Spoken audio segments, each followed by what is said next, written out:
Chandu RK news కి స్వాగతం. ముందుగా హెడ్లైన్స్. అన్నా క్యాంటీన్ రిబ్బన్ కటింగ్ కోసం కొట్టుకున్న టీడీపీ నాయకులు. జమిలి ఎన్నికలపై స్పందించిన మల్లికార్జున ఖర్గే. బీజేపీ చేసిన ఎన్నికల జిమ్మికు అంటూ మండిపాటు. ఐఫోన్ 16 సిరీస్ ఫోన్ల విక్రయం. ఎగబడ్డ జనం. రాజంపేటలో అన్నా క్యాంటీన్ ప్రారంభోత్సవంలో టీడీపీ నాయకుల మధ్య ఉద్రిక్తత నెలకొంది. రాజంపేట టీడీపీ ఇన్ఛార్జ్ తాను అంటే తాను అని సుగవాసి బాలసుబ్రహ్మణ్యం, చమర్తి జగన్మోహన్ రాజు ఎవరికి వారు ప్రకటించుకుని అన్నా క్యాంటీన్ ఓపెనింగ్ కార్యక్రమంలో గొడవ పడ్డారు.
జమిలి ఎన్నికల నివేదికపై కాంగ్రెస్ పార్టీ జాతీయ అధ్యక్షుడు మల్లికార్జున ఖర్గే స్పందించారు. ఈ వన్ నేషన్ వన్ ఎలక్షన్ ప్రతిపాదనను తమ పార్టీ తిరస్కరిస్తుందని తెలిపారు. ఈ జమిలి ఎన్నికలు నిర్వహించడం అనేది ప్రాక్టికల్ గా సాధ్యం కాదని తేల్చి చెప్పారు. దేశంలో కొన్ని రాష్ట్రాల్లో త్వరలోనే ఎన్నికలు జరగనున్నాయి. దీనిలో భాగంగా బీజేపీ వేస్తున్న ఎన్నికల జిమ్మిక్కుల్లో ఒకటి ఈ జమిలి ఎన్నికలు అని మల్లికార్జున ఖర్గే మండిపడ్డారు. डेमोक्रेसी में ये डेमोक्रेसी को टिकाना है तो जब जब चाहिए तब इलेक्शन करना पड़ेगा. ఇండియాలో ఐఫోన్ 16 సిరీస్ ఫోన్ల విక్రయం ఇవాల్టి నుంచి ప్రారంభం కానుంది. ఈ నేపథ్యంలో ముంబైలోని యాపిల్ స్టోర్ కు జనం భారీగా వచ్చారు. ఉదయాన్నే స్టోర్ వద్ద లైన్ లో నిల్చున్నారు.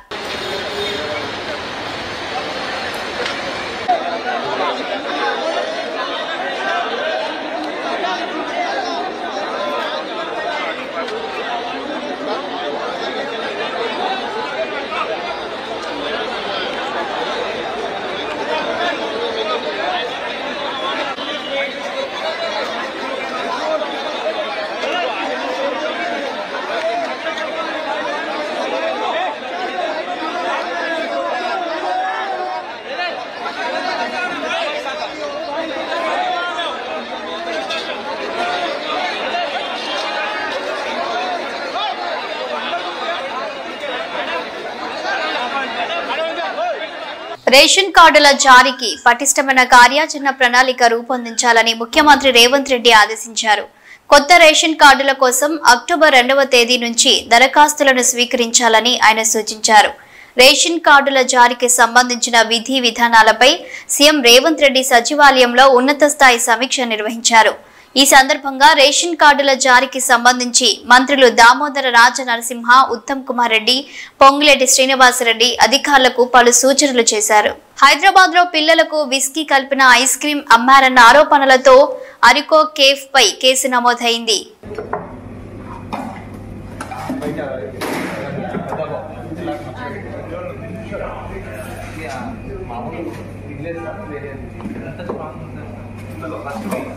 అదే చెప్పి అంత స్ట్రాంగ్ ఉంటే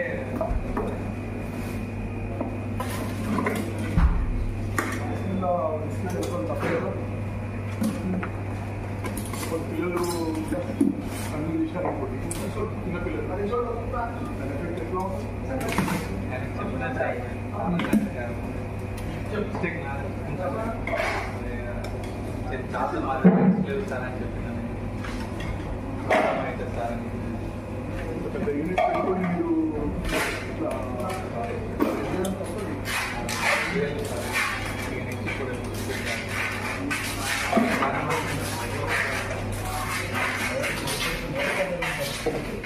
వేరే ఐస్ క్రీమ్స్ ఉన్నాయి సార్, దాంట్లో పక్కన మాదాపూర్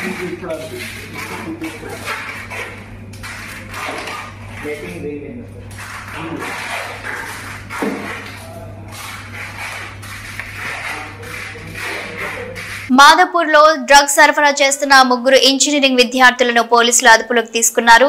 జూబ్లీ హిల్స్ లో వారిని పట్టుకున్న ఎక్సైజ్ పోలీసులు వారి వద్ద నుండి 30 LSD బ్లాక్ డ్రగ్స్ ను స్వాధీనం చేసుకున్నారు. సుమారు 70,000 విలువ గల డ్రగ్స్ కొనుగోలు చేసి చెన్నై నుంచి హైదరాబాద్ కు సరఫరా చేస్తున్నట్టు పోలీసులు గుర్తించారు.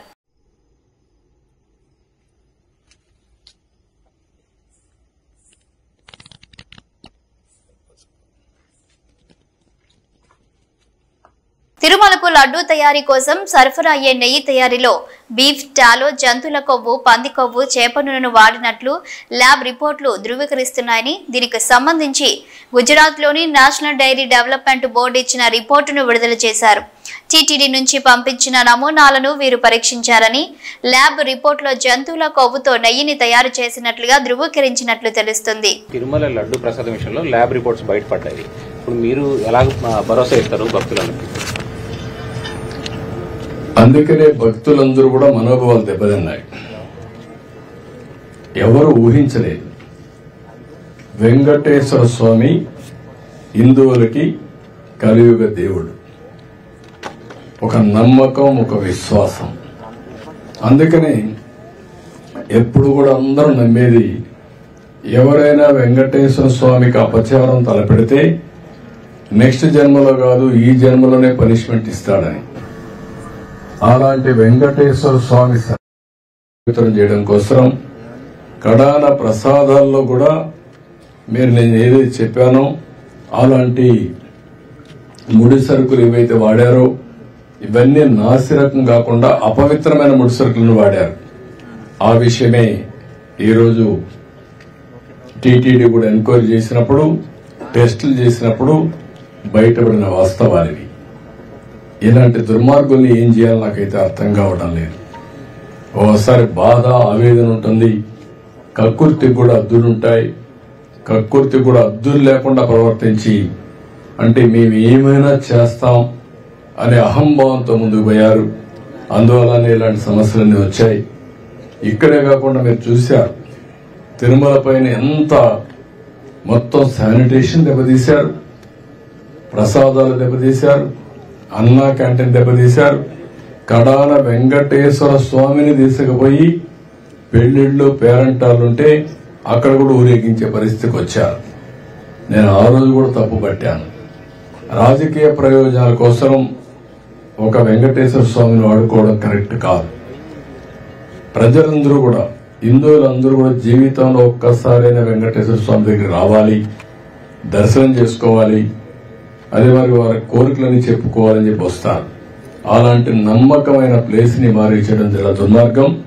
ప్రక్షాళన ప్రారంభించాం. ఇప్పటికే చాలా వరకు ఇంప్రూవ్మెంట్స్ వచ్చాయి. దీన్ని లాజికల్ గా తీసుకెళ్తాం.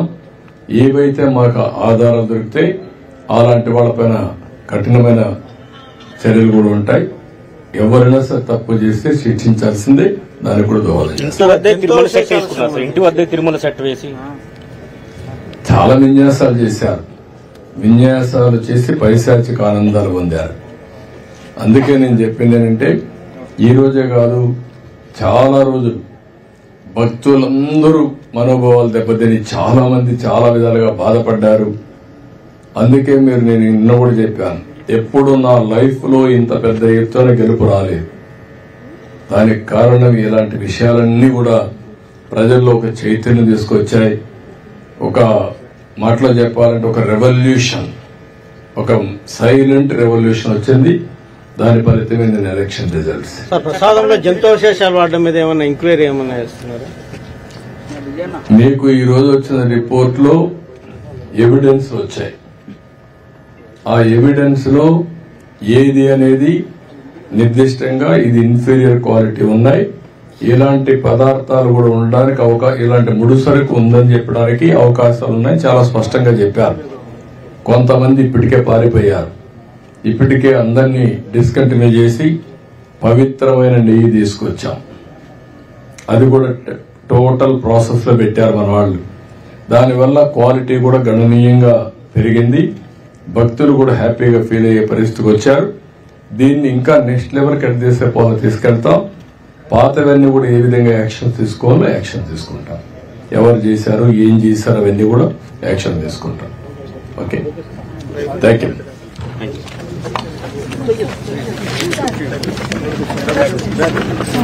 నమస్కారం. చందలపాడు ఎంపీడీ సార్, ఎన్టీఆర్ జిల్లా. తిరుమలలో గత 5 సంవత్సరాల్లో మా ప్రభుత్వం ఎన్నో మెరుగైన కార్యక్రమాలు చేసిందని, రాజకీయ లబ్ధి కోసం దుష్ప్రచారం చేయడం కోసం, మా మీద నింద మోపడం కోసం, స్వార్థ ప్రయోజనాల కోసం అసత్య ఆరోపణలు చేస్తున్నారని అన్నారు వైవి సుబ్బారెడ్డి. చంద్రబాబు మతి భ్రమించి మాట్లాడారో కావాలని మాట్లాడారో గాని చాలా ఘోరంగా మాట్లాడారు. నారా చంద్రబాబు నాయుడు గాని ఇంకా వేరే ఎవరైతే దీని మీద మాట్లాడారో వాళ్ళు స్పందించాలి. ఆధారాలు ఏమైనా ఉంటే నిరూపించాలని ఆయన సవాల్ విసిరారు. చంద్రబాబు నాయుడు గాని ఎవరైతే మాట్లాడారో దీనిపై వాళ్ళు స్పందించాలి. వాళ్ళ దగ్గర ఏమైనా ఆధారాలు ఉంటే నిరూపించాలి. లేకపోతే తప్పకుండా దీనిపై డిఫామేషన్ కేసేసేదానికి అన్ని విధాల ఏర్పాట్లు చేస్తాం. ఇక్కడేదో మన హైకోర్టులోనో ఇంకో హైకోర్టులోనూ కాకుండా, ఎందుకంటే స్వామివారి భక్తులు ప్రపంచవ్యాప్తంగా ఉన్నారు కాబట్టి దీన్ని అవసరమైతే సుప్రీంకోర్టులో కూడా దీనిపై కేసేసే కార్యక్రమం చేస్తామని చెప్పి ఈ సందర్భంగా తెలియజేస్తాం. ఇవే కాదు, ఇట్లా ఆరోపణ చేసేదానికి ఆలోచిస్తున్నారు. కానీ గత 5 సంవత్సరాల్లో మా ప్రభుత్వం చేసిన మెరుగైన కార్యక్రమాలు తిరుమల తిరుపతి దేవస్థానంలో ఎన్నో ఉన్నాయి. అవన్నీ పక్కన పెట్టి వీళ్ళు దుష్ప్రచారం చేయటం కోసం, మా మీద నింద మోపటం కోసం, రాజకీయ లబ్ధి కోసం, స్వార్థ ప్రయోజనాల కోసం ఆరోపణలు చేసే కార్యక్రమం, ఇంతటి ఘోరమైన ఆరోపణలు చేసే కార్యక్రమం చేస్తున్నారని చెప్పి తెలియజేసుకుంటున్నా. అదేవిధంగా vigilance commission, vigilance and enquiry department అని నోటీసులు ఇచ్చారు మాకు అందరికీ. మాకు ఇచ్చారు, మిగతా ఆఫీసర్లు కూడా ఎవరెవరికి ఇచ్చారో నాకు తెలియదు. ఇచ్చినప్పుడు మేము చెప్పాం, ఆ ఆఫీసర్లు మాకు రాస్తున్నారు, మా దగ్గర మెటీరియల్ ఉంటుంది. నేను ఎప్పుడో 3 సంవత్సరాలు 4 సంవత్సరాలు చైర్మన్గా ఉన్నా. వాళ్ళ దగ్గర అడిగిన ఇన్ఫర్మేషన్ నా దగ్గర ఉండదు. రికార్డు ఏదైనా పంపిస్తే ఏ నిర్ణయమైనా ఎట్లా తీసుకున్నామో ఏందో చెప్తామంటే మాకు ఇన్ఫర్మేషన్ ఇయ్యరు. ఇవన్నీ బోర్డు డిసిషన్స్, బోర్డులో డిసిషన్ ప్రతి నిర్ణయం బోర్డులో తీసుకుంది. బోర్డు సభ్యులతో పాటు ఎక్స్కప్షో మెంబర్స్ గవర్నమెంట్ సైడ్ నుంచి ఉన్నారు. అన్నీ తీసుకున్నాం, అన్ని నిర్ణయాలు తీసుకోవడం జరిగింది. ఇంప్లిమెంట్ చేసే ఆఫీసర్లు వాళ్ళ ప్రేమ ఏమి లేకుండా పేపర్లో వస్తుంది. నిన్నో మొన్నో ఒక పేపర్లో విజిలెన్స్ రిపోర్ట్ అయిపోయింది, 520 కోట్ల రూపాయల దోపిడీ జరిగింది అని చెప్పి పేపర్ రైటింగ్ వస్తుంది. సో ఏ స్థాయిలో దుష్ప్రచారం చేసే కార్యక్రమం చేస్తున్నారంటే చూడండి. దాని మీద కూడా ఈరోజు కోర్టుకు వెళ్తున్నాం. సో వీటన్నిటిపై నిగ్గు తేల్చే కార్యక్రమం చేస్తాం. దీనిపై తక్షణమే ముఖ్యమంత్రి చంద్రబాబు నాయుడు గారు, ఆయనకి మతి భ్రమించి మాట్లాడారా, కావాలని మాట్లాడారా, ఇంత ఘోరంగా మాట్లాడటం అనేది ప్రజలెవరూ కూడా తట్టుకోలేకపోతున్నారు. మరీ ముఖ్యంగా హిందువులు తట్టుకునే పరిస్థితి కూడా లేదు. దీనిపై వాళ్ళు సమాధానం చెప్పాలని చెప్పి ఈ సందర్భంగా కోరుకుంటున్నాను. ఆసిఫాబాద్ టీచర్లు కావాలని రోడ్డెక్కిన విద్యార్థులు మాకు ఉపాధ్యాయులు లేరు, పరీక్షలో ఫెయిల్ అయితే ఎవరి బాధ్యత రోడ్డుపై బైఠాయించి విద్యార్థులు నిరసన. ఆసిఫాబాద్ ఆదర్శ పాఠశాల నుంచి 17 మంది ఉపాధ్యాయులు బదిలీపై వెళ్లగా 2 ఉపాధ్యాయులు మాత్రమే వచ్చారని ఆదర్శ పాఠశాల విద్యార్థులు ఆరోపించారు. తాము పరీక్షల్లో ఫెయిల్ అయితే ఎవరు బాధ్యత వహిస్తారని అధికారులను ప్రశ్నించారు. తరగతి గదుల్లో పాఠాలు చెప్పే ఉపాధ్యాయులు లేక ఖాళీగా కూర్చొని ఇంటికి వెళ్లిపోతున్నామని ఆవేదన వ్యక్తం చేశారు. పాఠశాలలో ఉపాధ్యాయులను నియమించాలని రోడ్డుపై ఆందోళన వ్యక్తం చేశారు.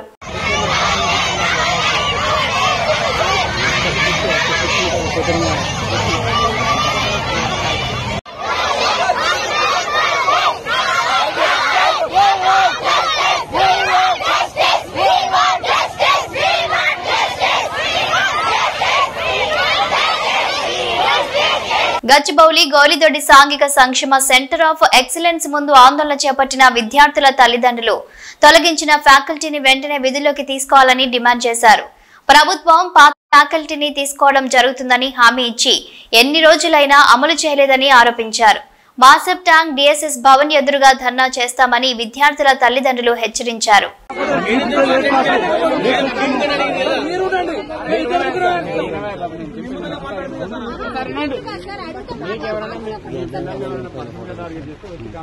ఇప్పుడు మేముందా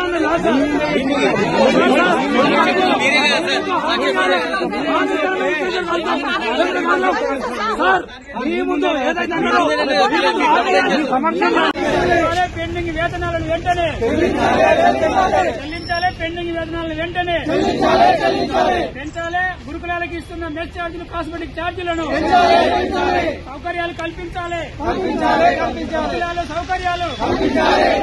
గురుకులాల సౌకర్యాలు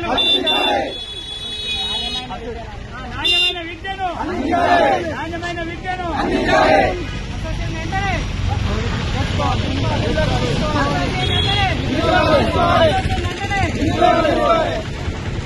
మీరు మాట్లాడండి.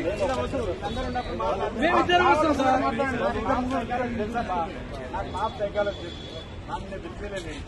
తర్వాత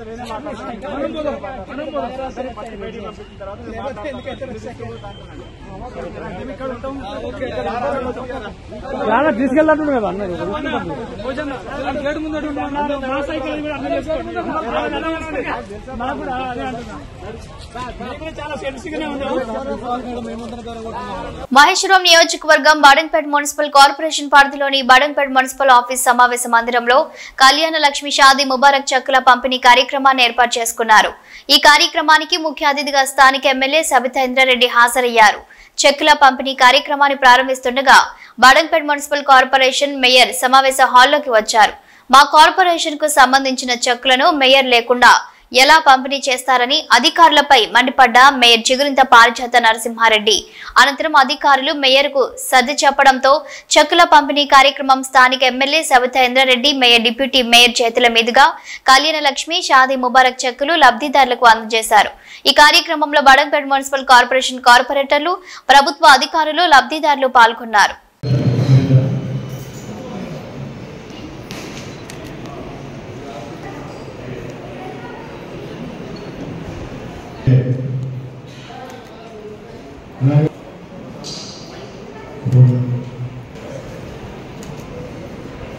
corporator 29 ward number 29 Bollaiah Padma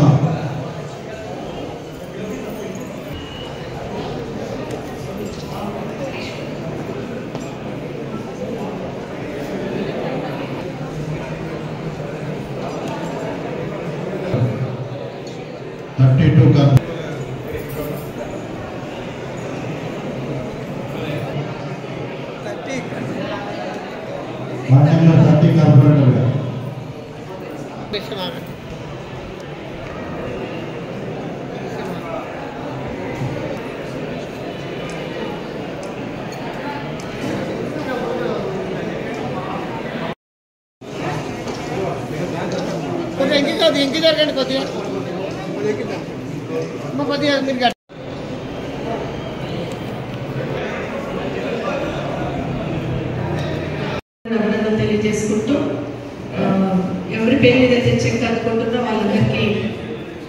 గచ్చిబౌలిలోని Urdu యూనివర్సిటీలో ఉద్రిక్తత, పురుగుల అన్నం పెడుతున్నారని విద్యార్థులు ఆందోళన చేపట్టారు. యూనివర్సిటీ యాజమాన్యానికి పలుమార్లు ఫిర్యాదు చేసినా పట్టించుకోని యాజమాన్యం. సుమారు 400 మందితో ధర్నాకు దిగారు విద్యార్థులు.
ఇవి బులెటిన్ అప్డేట్స్. Keep watching.